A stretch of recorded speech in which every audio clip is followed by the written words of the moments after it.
Hi friends, Nannaku Prematho సినిమాలోని ఈ scene గుర్తుందా?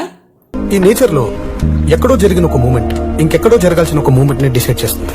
Everything is interlinked. అలాగే ఎక్కడో ఉన్న మీరు చేసే లైక్ మరెక్కడో ఉన్న నాకు ఒక మోటివేషన్ లా పనిచేస్తుంది. స్టార్ట్ చేద్దామా? నెంబర్ 1, మన ఇండియన్ డ్రైవింగ్ రూల్స్ ప్రకారం నడుచుకుని వెళ్లాలన్నా డ్రైవింగ్ చేయాలన్నా సరే లెఫ్ట్ సైడ్ నే ప్రిఫర్ చేయాలి. కానీ most of the foreign countries లో రైట్ సైడ్ నే ప్రిఫర్ చేస్తారు. అయితే ఒకప్పుడు ఇదే కంట్రీస్ కూడా లెఫ్ట్ సైడ్ నే ప్రిఫర్ చేసేవి. కానీ లెఫ్ట్ సైడ్ డ్రైవింగ్ కంటే రైట్ సైడ్ డ్రైవింగ్ లో యాక్సిడెంట్స్ అనేవి తక్కువగా అవుతాయన్న విషయం తెలుసుకున్న తర్వాత చాలా వరకు దేశాలు రైట్ సైడ్ డ్రైవింగ్ కి మారడం జరిగింది. ఇందులో భాగంగానే 1967 స్వీడన్ లో కూడా రైట్ సైడ్ డ్రైవింగ్ కి మారిన రోజున ఏర్పడిన పరిస్థితి ఇది. అయితే ఇదే రూల్ ని ఇండియాలో కూడా తీసుకువస్తే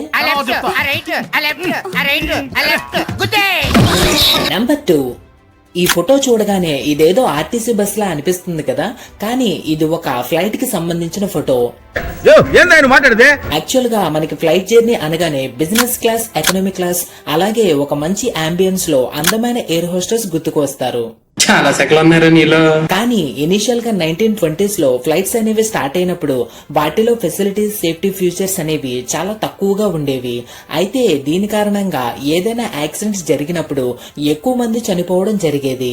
అందుకే 1940s వచ్చేసరికి ఫ్లైట్స్ లో సేఫ్టీ ఫీచర్స్ ని పెంచడంతో పాటుగా ప్యాసింజర్స్ ని అట్రాక్ట్ చేయడానికి ఫెసిలిటీస్ ని కూడా పెంచడం జరిగింది. ఇది వ్యాపారం. నెంబర్ 3, మనలో చాలా మందికి చైనా వాల్ గురించి తెలిసే ఉంటుంది. ఇతర దేశాల నుంచి వేరు చేయడానికి సరిహద్దు రేఖలా దీన్ని కట్టడం జరిగింది. అయన్నొద్దు, పాయింట్ కి రా. కానీ 1961 జర్మనీలో ఒకటిగా ఉన్న బెర్లిన్ అనే ప్రాంతంలో ఒక గోడను నిర్మించి ఈస్ట్ బెర్లిన్, వెస్ట్ బెర్లిన్ గా డివైడ్ చేయడం జరిగింది.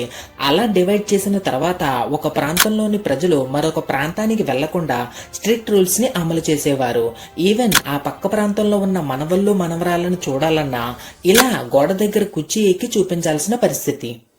మంచి మంచి కట్టుబాట్లు sir. Number 4, miss India, miss world, miss universe. ఈ టైటిల్స్ విన్ అవ్వాలి అంటే పార్టిసిపేట్స్ అనే వాళ్ళు తల నుంచి కాళ్ళ వరకు కూడా అందంగా కనిపించాల్సి ఉంటుంది. కానీ 1950s న్యూ జెర్సీలో బ్యూటిఫుల్ లెగ్ కాంటెస్ట్ ని నిర్వహించేవారు. అయితే ఈ కాంటెస్ట్ లో పార్టిసిపేట్ చేసిన ఆడవాళ్లు మొహాలు కనిపించకుండా పిల్లో కవర్స్ ని వేసుకుని కేవలం కాళ్ళు మాత్రమే కనిపించేలా ఉంచి విన్నర్స్ ని అనౌన్స్ చేసేవారు.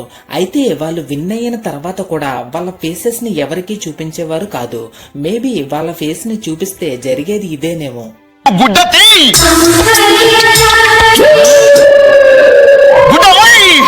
వీడియో ఏమాత్రం ఇంట్రెస్టింగ్ గా అనిపించినా జస్ట్ ఒక లైక్ చేయండి చాలు.